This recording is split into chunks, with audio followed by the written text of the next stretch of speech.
안녕하십니까. 2022년도 NCS 스마트 혼합훈련 바리스타 2급 자격증 과정에서 바리스타 이론 수업을 맡게 된 김광희 교강사입니다. 지난 시간 커피 식물학에 이어 이번에 배울 내용은 커피 생두 원두의 선택이 되겠습니다. 교재를 펼쳐보겠습니다. 페이지 수 28페이지 되겠습니다. 28페이지고 품종은 티피카 종입니다. 품종이. 아라비카와 카네포라 종이 있는데 카네포라 종은 타가수분입니다. 타가수분. 아라비카 종은 자가수분. 그래서 아라비카 종은 품종이 많이 있습니다. 그리고 카네포라 종은 대부분 로부스타이기 때문에 여기 카네포라 종보다는 아라비카 종에 대해서 자세하게 공부를 하도록 되겠습니다. 티피카 종은 아라비카 원종에 가장 가까운 품종입니다.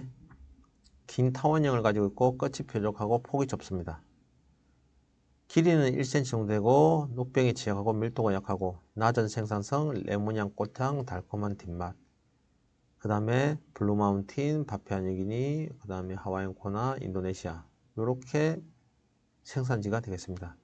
여기서 앞에서 배운 3대 품종 하면 요 밑에 있는 자메이카 블루마운틴, 그 다음에 하와이안 코나, 그 다음에 있는 게 예멘 모카. 이 모두가 지금 티피카 품종입니다. 티피카 품종이라서 티피카 품종이 달콤한 뒷맛과 레몬향 꽃향에서 매우 우수한 품종이라 볼 수 있습니다. 다음 보본종을 배우도록 하겠습니다. 보본섬에서 발견되었고 작고 동글동글한 편이면 센터컷이 S자이고 티피카보다 수확량이 20% 30% 정도 많습니다. 와인의 새콤 달콤한 맛, 잎이 넓고 체리는 둥글고 작으면 밀도가 높습니다. 녹병에 취약하고 비바람에 약하고 콜롬비아, 케냐, 중미, 서부 아프리카, 탄자니아에서 생산이 많이 됩니다. 여기서 아셔야 될 게 케냐에서는 지금 보본종보다는 SL28이나 SL34 이런 품종이 대다수입니다. 과거에는 보본종을 사용했을지 모르나 지금은 대부분 다 SL28, SL34를 사용하게 됩니다. 여기 있는 잠깐 사진을 보시면 요거는 요쪽 그림 볼게요. 요쪽 그림 보시면 끝이 약간 이렇게 들어가 있죠. 예, 요런 형태. 요게 보본적 특징이고 잎이 새잎이 이렇게 브론즈 빛을 띠는 거는 보본종이 아니라 티피카종 특징입니다. 티피카종 특징이고 그 다음에 이 체리가 열리죠. 체리가 노란색으로 된 게 아마렐로죠. 그 다음에 핑크색. 대표적으로 또 붉은색이 있겠죠. 예, 이렇게 구분됩니다 됩니다. 다음 페이지 29페이지 보겠습니다. 카투라는 1937년 브라질에서 발견된 보본종의 돌연변입니다. 보본과 유사하고 녹병에 강합니다. 생도가 소형이고 단단하면 수확량이 많습니다. 레몬의 심막과 콜롬비아, 코스타리카 지역에서 많이 재배됩니다. 여기 보시면 카투라는 형태가 보본종보다 약간 더 길쭉길쭉합니다. 이게 티피카 종과 보본종의 중간 형태를 보통 많이 지니고 있습니다. 그리고 새잎들이 보면 녹색이죠. 예. 그 다음에 문도노보 같은 경우에는 신색이라는 거죠. 신색이고 1931년 브라질에서 발견됐고 1950년 브라질에 재배되기 시작했습니다. 보본과 티피카의 자연교배종입니다. 보본과 티피카의 자연교배종. 그다음 키가 크고 숙성도가 느리고 그다음 환경 적응력이 좋으면 병충해 강하고 수확량이 많습니다. 여기에 문도노보 생두 사진이고 요게 체리 모습입니다. 다음 장 넘어가겠습니다. 카투아이는 1949년 옐로우 카투라와 문도노보의 교배로 만들어졌습니다. 1972년 보급되고 온두라스에는 1983년에 보급된 보본종에 비해서 요거는 지금 잘못했습니다. 보급되었고 1983년에 보급되었고 보본종에 비해서 생산성은 좋으나 카투라에 비해서는 조금 낫다. 강한 산미와 브라질 고산 좀 띄어쓰기 이상하네요. 브라질 고지대 산에서는 매우 다양한 과일 향이 납니다. 병충해에 취약하고 품질은 일정하나 아주 훌륭한 맛은 내지 못합니다. 열매의 색은 레드 카트아이와 옐로 카트아이로 나눠져 있습니다. 여기 보시면 이게 레드 카트아이고 이게 옐로 카트아이입니다. 그 밑에 보시면 이제 마라고치페가 나옵니다. 마라고치페는 티피카 종의 도른병의 품종입니다. 1970년 브라질에서 마라고치페 품종이 처음 발견됐습니다. 생두의 크기가 커서 코끼리빈이라는 별명을 가지고 있고 중미 멕시코 지역에서 대부분을 생산하고 있습니다. 생산성이 높지 않고 생두의 크기는 스크린 사이즈 20. 예, 스크린 사이즈 대충 계산할 때 0.4, 0.4로 계산되고 곱하기 20이면 428에서 8mm가 되겠죠. 이게 0.4고 0.38뭐에서 이렇게 하면 대충 이 정도 나옵니다. 요 치수보다 약간 작은 치수를 구하시면 됩니다. 그래서 20 이상이고 보통 높은 등급의 생두 스크린 사이즈 17 이상보다 큽니다. 그리고 타 품종과 섞어지면 상품성이 떨어지며 미묘하게 달콤한 산미와 달콤한 오크향, 상큼한 오크향, 묵직한 꿀향의 특징입니다. 요 밑에 있는 게 생두 사진입니다. 지금 체리 사진 보시면 일반 크기와 일반 콩 크기와 마라고치페 크기가 비교가 되죠. 그 다음에 여기 위에 있는 게 생두 크기 확실히 차이 나죠. 다음 페이지 보겠습니다.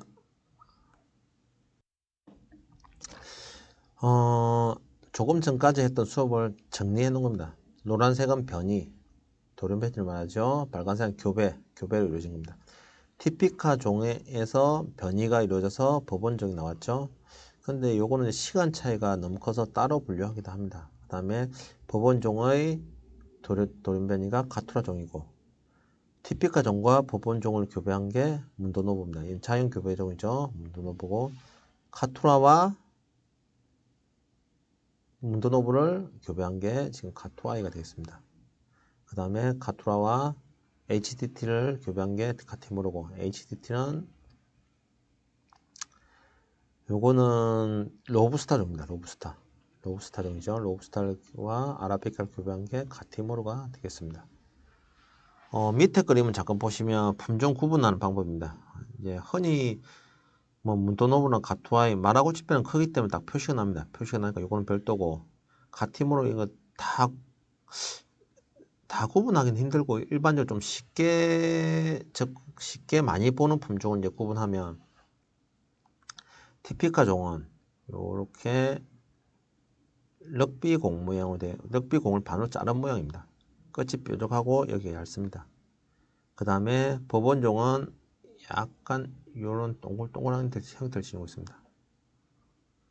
이렇게 된 게 법원종입니다. 끝이 약간 말려 들어갔다는 느낌이 센터 끝이 약간 말려 들어갔다는 느낌이 약간 나죠. 요게 법원종이고 카투라 종은 요 법원종과 티피카 종의 중간 형태 요런 형태를 지니고 있습니다. 여기 보시면 법원종 옆에서 보시면 법원종은 약간 초생땅을 모양 약간 요런 형태로 되어 있고 그 다음에 법원종과 카투라 종은 끝이 약간 동그랗고 약간 덜 오목한 형태로 이런 형태를 지니고 있습니다. 여기 보시면 티피카 종이 굽었죠. 굽고 뾰족한 형태를 지니고 있죠.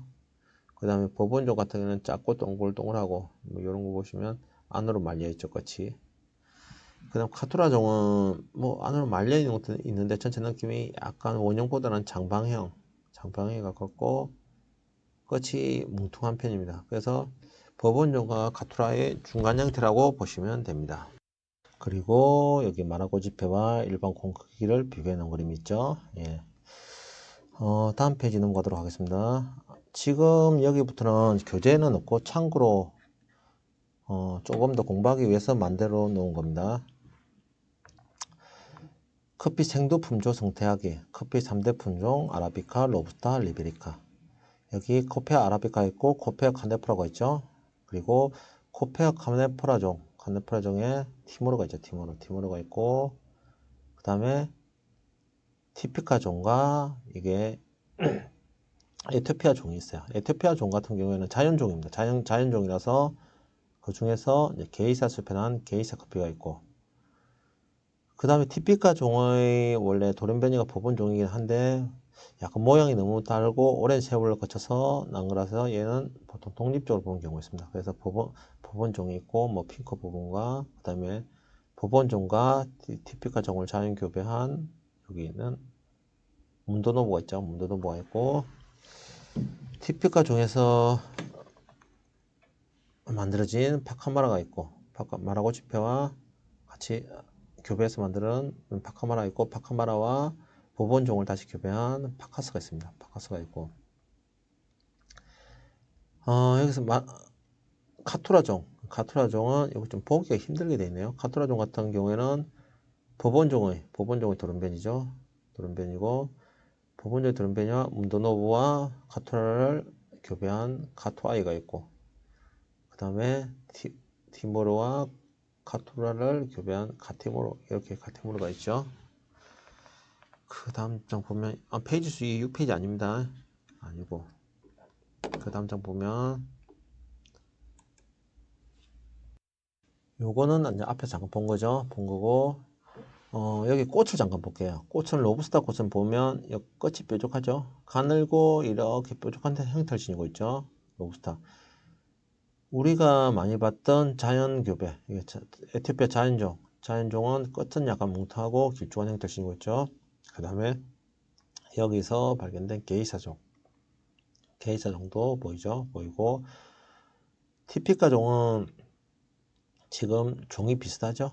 네, 비슷해 보이죠. 비슷해 보이고 자연종과 비슷한 형태, 원종에 가깝다는 이유가 그겁니다. 자연종과 비슷한 형태를 지니고 있고 법원종은 잎이 짤막하고 동글동글하죠. 그 다음에 지금 케냐종 같은 경우에는 잎 모양이 약간 더 가늘죠. 가늘 형태를 지니고 있습니다. 요거는 아까 교배에 대해서 배웠던 부분이고 요 앞에 있던 내용을 한 번 더 정리하겠습니다. 아라비카 종의 특징 생산량 75%. 요거는 NCS 교재에 나와 있는 겁니다. 앞에 거는 다른 책자에 나와 있는 거고, 이는 NCS 교재에서 커피 생산량은 75%다. 생산 고도는 500에서 1500m다. 돼 있고, 나무 크기는 3에서 4.5m. 요 수치는 크게 너무 신경 쓸 필요는 없어요. 그냥 적당한 지대에 자란다 생각하시면 됩니다. 고산지대에서, 나무 가지 길이는 벽갈색이고, 잎의 길이는 15cm, 한 어른 손바닥만 하다 생각하시면 됩니다. 잎 모양은 장방향이고 매끄럽고 광택이 나고 두텁고 꽃은 흰꽃이고 자선면 향이 납니다.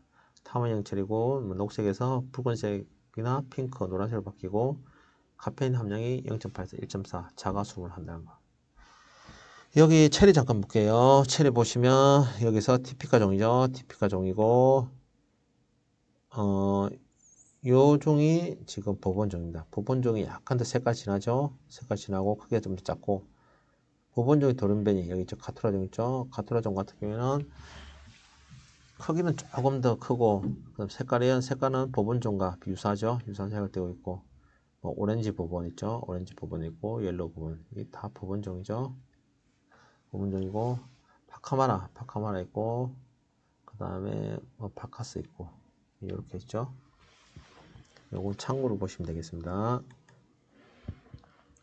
아라비카 종의 주요 품종에서 자가수분을 하기 때문에 열 품종이 아주 많습니다. 뭐 재래종, 아까 에티오피아 거 자연종 있죠? 재래종, 헬리움이라 적혀있는 그 재래종이 있습니다. 있고 그 다음에 돌연변이종, 뭐 법원이나 가투라 같은 돌연변이종 있고 자연교배종, 문도도보 같은 자연교배종 있죠? 그 다음에 인위교배종 있고 과거에는 이제 수확량 증가 및 병충해에 강한 품종을 주로 많이 개발했는데 수요가 늘어나고 더 사람들이 더 좋은 커피를 원하니까 맛과 향이 우수한 그런 품종을 많이 요구하게 돼서 그런 쪽 개발한 걸 하는 추세로 바뀌었습니다. 티피카종은 아라비카 원종이 가장 가까운 품종이고 에티오피아 남서부 발견됐고 예멘에 거쳐서 자바 중남미로 됐고 나무 크기는 대형입니다. 생두 크기도 큰 편이고 간동 속성은 우수합니다. 꽃향기가 나고 상큼달콤하고 깨끗한 뒷맛. 그래서 뭐 카리브해, 블루마운틴, 파푸아뉴기니, 하와이 쪽에서 많이 생산이 되죠. 끝이 뾰족하고 폭이 좁아. 부족하고 폭이 좁은 형태. 이런 형태를 지닌다고 했죠. 그다음 병충해 지역하다는 거 하고 알고 계시면 되고, 요 밑에 잠깐 잎을 보겠습니다. 잎을 보시면 잎이 브론즈빛이 되죠. 예, 요게 티피카의 특징입니다. 꽃잎이 보이고, 그 다음에 뭐 열매 맺힌 거 좀 보이고, 열매 수확량이 생산성이 나기 때문에 그렇게 많지는 않습니다. 그렇고, 다음 페이지 잠깐 볼게요. 부본종은 예멘에서 발견돼서, 그다음 브루봉, 아프리카, 남미, 뭐 인도네시아, 뭐 다시 에티오피아, 뭐 이런 쪽으로 이제 전파가 됐죠. 그다음에 나무 크기는 대형이고, 생두 크기는 평균입니다. 티피카보다 작습니다. 작고 둥글면 밀도가 높습니다. 간농 속성은 매우 우수합니다. 매우 우수.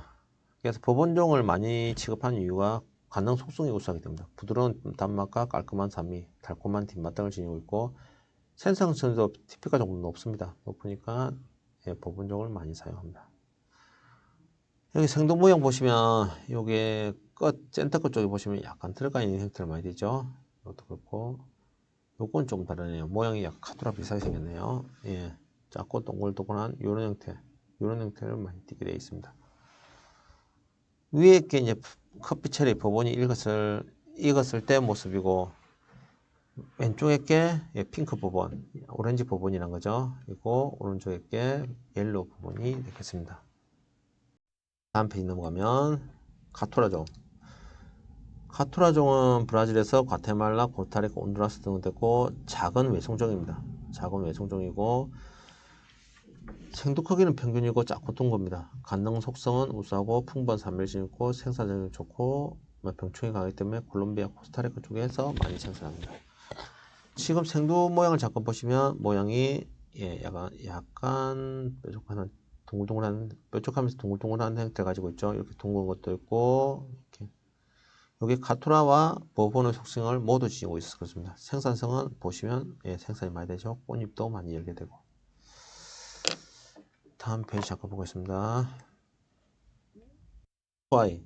브라질 1949년에 예, 브라질에서 발견됐고 똑같은 예, 나무 크기도 외성종입니다. 크기가 작다 소리죠.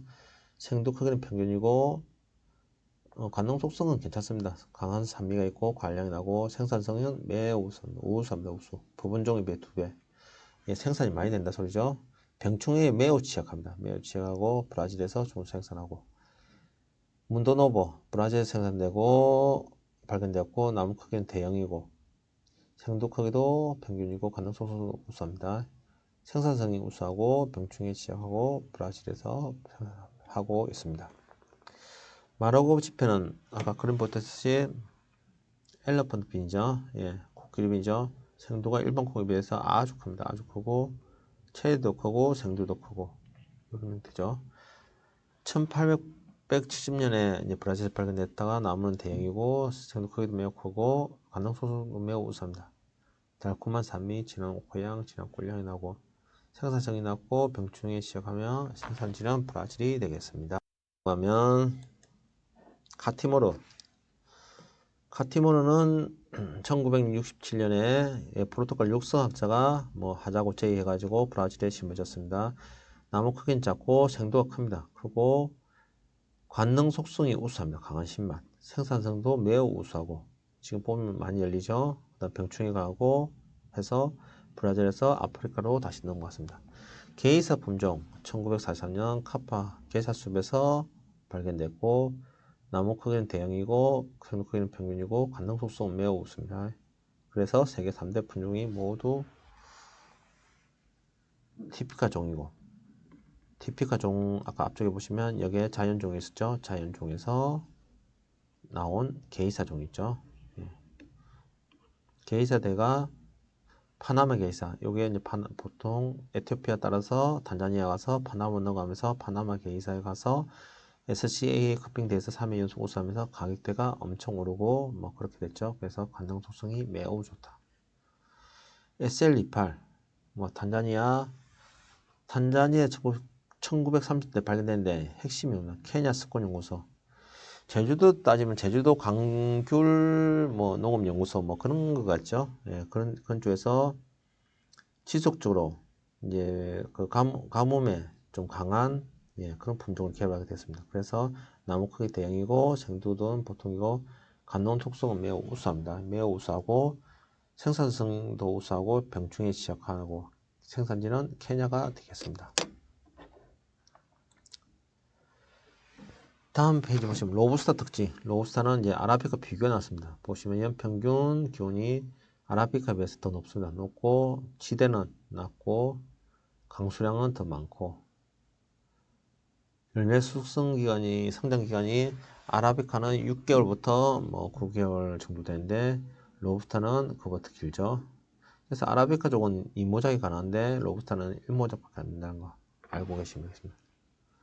수확량은 1,500에서 3,000 뭐 킬로그램, 헥타당 킬로그램 되고 로부스타는 뭐 2,400에서 4,000 정도 된다고 보시면 됩니다.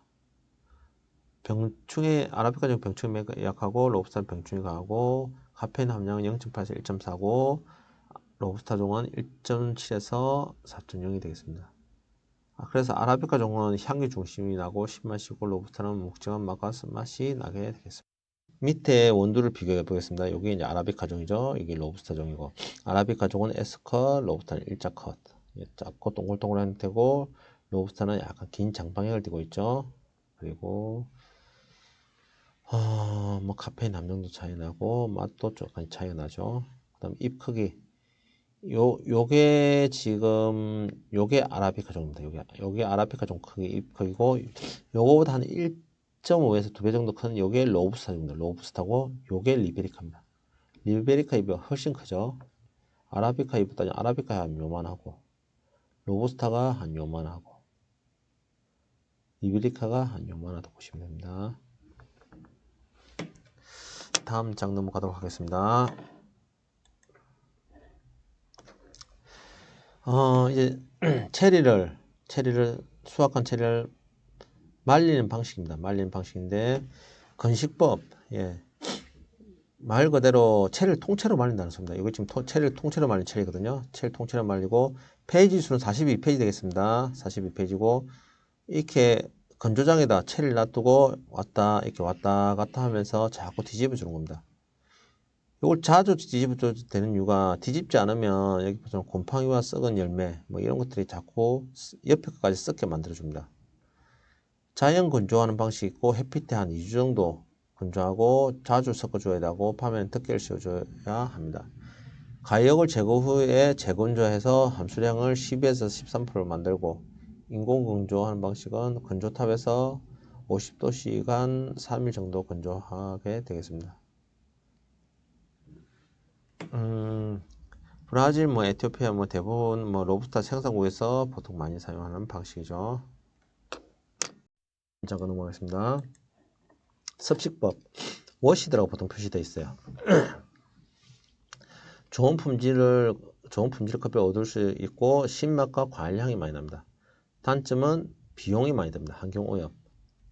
요게 핵심 환경오염이죠. 환경오염이고 가육 채찍에서 외피 가육을 제거하는 이거는 한 다음에 수조에서 물 뜨게 한 후 제거한 후 발효하고 발효는 12시간에서 36시간 정도 하고 pH를 낮추게 됩니다. 점액질을 제거하는 과정에서 기계를 사용한 점액 제거 이거 나중에 뒤에 놓게 됩니다. 그 다음에 건조는 7일 정도 하게 되고 수확, 분리, 과육 제거, 발효, 세척, 건조, 선별, 보관 여기 발효가 있다는 거. 요 위에서 체를 집어넣습니다. 체를 집어넣으면 이 통이 막 돕니다. 지금 돌면 이렇게 과육하고 그 다음에 받침문대 구분이 됩니다. 받침문대는 아래쪽으로 뜨고 밑에 이렇게 망이 있으면 그 사이를 통과하게 되고 얘는 위에 걸리든가 이렇게 하게 되겠죠. 그러고 난 다음에 발효를 시킵니다. 이렇게 물 속에서 12시간에서 36시간 담가 놓으면 그 점액질이 제거됩니다. 그게 어떤 내용이냐면 우리가 복숭아를 먹고 나면 이렇게 딱딱한 내가피 쪽에 과육이 붙지 않습니까? 이 과육을 보통 쪽쪽 빨아먹으면 없어지죠. 이 과육을 없애는 방법 중에 하나가 물에서 이게 12시간에서 36시간 담가 놓는 겁니다. 그러면 과육이 제거됩니다. 그런 다음에 이렇게 건조장에서 놓고 왔다 갔다 하면서 뒤집어서 말립니다. 다음 장 보겠습니다. 다음 장은 여러분 책자에서는 안 나오는 과정입니다. 안 나오는 과정이니 참고로 보시면 됩니다.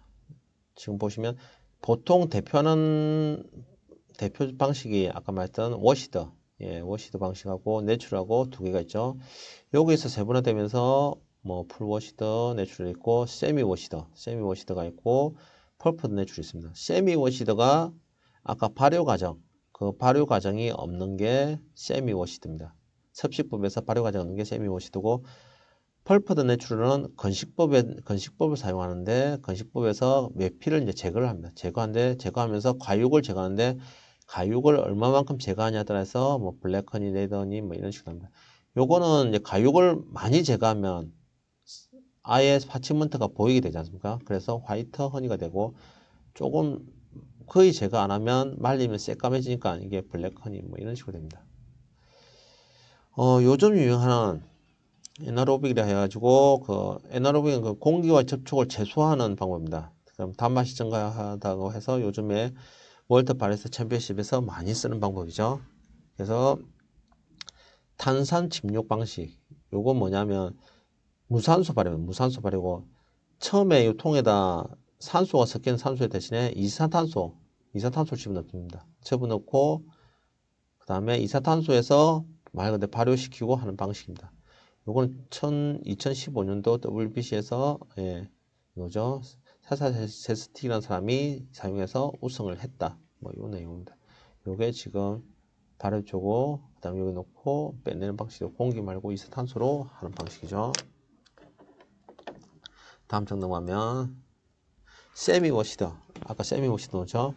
워시드에서 점액질을 제거하는데 점액질을 그 발효 과정을 거쳐서 완전 제거하는 방식이 아니라 점액질을 기계로 제거하는 방식입니다. 기계로 이렇게 기계 사이를 통해서 지금 여기 점액질 제거됐죠. 제거됐고, 이게 환경 오염 문제를 해결된 겁니다. 왜냐하면 아까 앞장에 워시드는 여기 외피하고 과육이 나오는데 이 과육을 물에 흘려보내버리면 이게 이제 주변 바다나 강으로 흘러가서 환경을 오염시키는 그런 현상이 발생합니다. 그래서 그걸 방지하기 위해서 기계로 제거해버리죠. 그래서 세미 워시드고, 여기 생두는 보시면 약간 얼룩덜룩한 것들이 좀 붙어 있죠. 발효 과정이 없기 때문에 완전 깨끗하지 않다는 거. 이거를 말리면 이렇게 됩니다. 한마디로 워시드에서 좋은 방법 채택하고 약간 내추럴에서 조금 단맛 증가시키기 위해서 점액질 약간 남겨놓는다 생각하시면 될 것 같습니다. 그다음 펄프드 내추럴, 허니 공법이죠. 펄프드 내추럴은 건식법에 가깝고 외피를 제거한 다음에 과육을 얼마만큼 남길 건지 허니 공법이라고 부르죠. 외피 과육을 제거하고 점액질 상태를 건조시킵니다. 그래서 블랙허니 같은 경우는 뭐 초콜릿 맛, 뭐 후르츠 맛, 스파이시하고 단맛, 깔끔한 맛, 뭐 이렇게 복잡한 맛과 향이 나고, 그 다음에 뭐 마우스피스 좋고 아주 좋죠. 블랙허니가 점액질을 그대로 유지하면서 3주 정도 천천히 건조합니다. 지나치게 건조하게 되면 우디, 그 나무맛 같은 거 나고, 그 다음에 크리스피하고 뭐 제스티하고 안 좋은 맛들이 잠깐 나게 되겠죠. 레더는 초콜릿하고 갈맛이 나면서 점액질을 그대로 유지하면서 1주 정도 빠르게 건조합니다. 빠르게 건조하는 방식이고, 옐로우 허니는 점액질을 20에서 50% 제거하고 나머지 건조하는 방식은 조금 이 두 개보다 조금 더 건조한다 조금 더 제거한다 생각하시면 됩니다. 이 두 개는 점액질을 그대로 유지하고, 레드나 블랙 허니는 점액질을 유지하는데 얼마 동안 말리냐 그 차이입니다. 얼마 동안 말리냐 그 차이고, 옐로우 허니하고는 점액질을 얼마만큼 제거하냐 그 차이를 보시면 됩니다. 점액질 90% 제거하면 화이트 허니. 여기 보시면 옐로우 허니 8일자죠. 8일짜리 색깔. 레드 허니 12일짜리 색깔 나오죠. 블랙 허니 30일짜리 색깔 다르죠. 그래서 특징에 맞게 그대로 건조를 시키면 됩니다. 그 다음에 건조란 게 이제 함수량이 60에서 65% 된 걸 12% 바꾸는 과정입니다. 12%가 넘으면 커피든 곡식이든 다 썩게 됩니다. 그래서 12% 정도로 맞춰놓은 겁니다. 햇빛 건조, 자연 건조하는 거고, 파티오 건조. 아까 여기 파티오장 있잖아요. 여기서 왔다 갔다 하면서 뒤집어 주는 거죠. 3, 40분마다 칼큐로 뒤집어서 하게 되고 파치먼트는 7에서 15일, 체리는 11에서 21일 동안 건조를 시킵니다. 테이블 건조, 요 테이블 건조 보이죠? 테이블 건조고 보통 건조대 사용하고 5일에서 10일 정도 소요되고 장점은 위생적이다. 많은 농도 대신에 많은 노동이 필요하다는 거. 기계 건조, 기계 건조는 요 두 개 있죠. 기계로 가지고 강제로 건조하는 방식인데 함수량이 20% 이하 건조기에서 건조를 하고 온도는 40도 정도 됩니다. 이상으로 생두 원두 선택을 마치겠습니다. 수고했습니다.